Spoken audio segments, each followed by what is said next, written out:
Real cheating stories. Unveil the truth. Don't miss out. Subscribe to Cheating Stories. My fiancé cheated on me with my father. Part 1. I am 27. My fiancé is 26. Call her L. My father is 52. Call him B. My mother 50F. Call her R. Like many who've had something like this happen, I never thought something like this would happen to me. But here we are. I've never used Reddit, but I've seen stories from here on TikTok, so I thought I'd give this a shot for any advice you all could give me. From listening to some other stories, you all like backstory. I'll try and be as clear and precise as I can, but it's only been a week, so if I start to lose it during the telling of this, I'm sorry. Elle and I met in her freshman year of college. We were both dorm in the same building where we eventually met. We later found out we lived 2 towns away from each other, so whenever we went home, I let her drive with me. It was only added like 20 minutes, so it was no big deal. After multiple trips and hanging out at school, we started to date. I have a close-knit family, as did she, so we told our families right away. I had met hers plenty of times when dropping her off, but it was nothing more than an introduction and exchanging pleasantries. Both of our families accepted each other with open arms and our relationship grew. I was a year ahead of her, so when I graduated, I went home where I was offered a good job with great pay. I visited her at school whenever I got the chance, and whenever she came home, we would make time for each other. After she graduated, she moved in with me as both of our jobs were in the city near where we grew up. Like me, she was offered a position at the company she works at now with great pay. After living together for about 3 years, I proposed, and we have been planning our wedding since. Now on to the part you're all reading for. Looking back, there was plenty of things I overlooked that I just wrote off thinking my father was just trying to welcome my ex into our family. Things like my father calling her all the time, and if I was around, they would just tell me they were talking about the upcoming family party or something along those lines. One time, Elle was in the shower and her phone rang. I seen it was my dad, so I answered when he realized it was me. He sounded both upset and surprised that I picked up. I then asked what's up. He responded that he wanted to talk to Elle about my mother's birthday that was in a week, and after a minute, we ended the call. Even typing this out now, I feel like an idiot for not seeing it sooner. On the day I found out, it was like any other day. Elle had Thursdays off, so she made breakfast for both of us. When I set out for work, she gave me a kiss and told me to have a great day. During my drive to work, I realized I had forgotten some paperwork I would need for a meeting I had at 3. I shrugged it off and told myself I would just go home at lunch to get it. Elle texted me throughout the day talking about all the casual stuff a couple talks about, like, what do you want for dinner? I did the laundry, do you want me to hang it up for you? Blah, blah, blah, blah. I didn't think it necessary to text her I was coming home for lunch, so when it came around, I just left work and went home.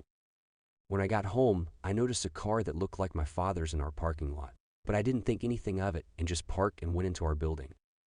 When I opened the door, I was met with a scene out off a movie where a man comes home early and catches his spouse cheating. Such a cliche.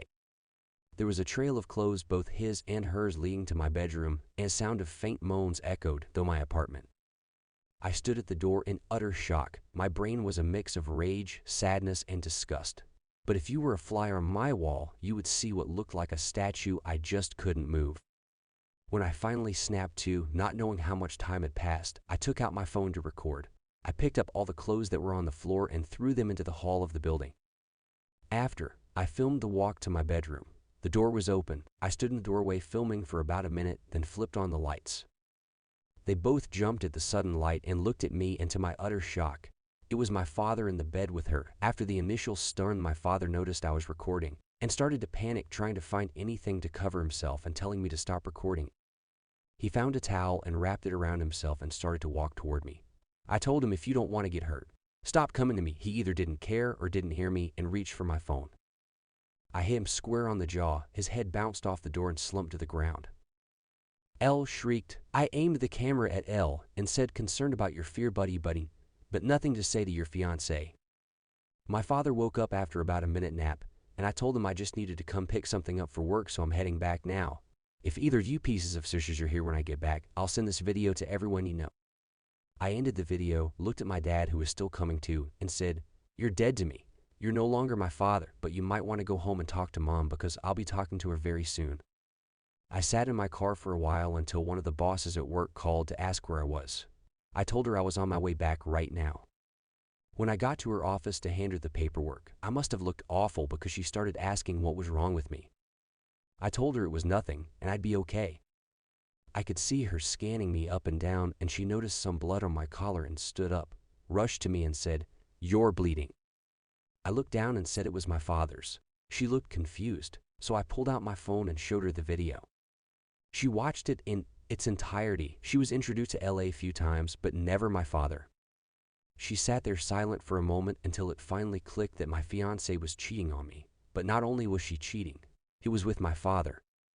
She asked if there was anything she could do, suggesting I take some time off, but I told her I can't go back there right now. That I just need a minute and I'd be fine for the meeting, and I have another shirt in my office. The meeting went over fine. I put on a smile for everyone like nothing had happened. My boss came up to me after the meeting and asked how I could do that, but I just said I don't know and went to my office. I then came home and I was alone for the first time in a very long time. Thank you for reading. I'm sorry I carried on so much, but it was therapeutic getting everything down. I just don't know what to do. I defiantly need to get the hell out of this apartment. I just can't live here anymore, and there's no possible way I'm sleeping in that bed. I know not only do I have to go get checked out, I first did ease, but I think I broke something in my hand. That was another real cheating story. Please drop a line in comments. What do you think about it? I wish you a great day.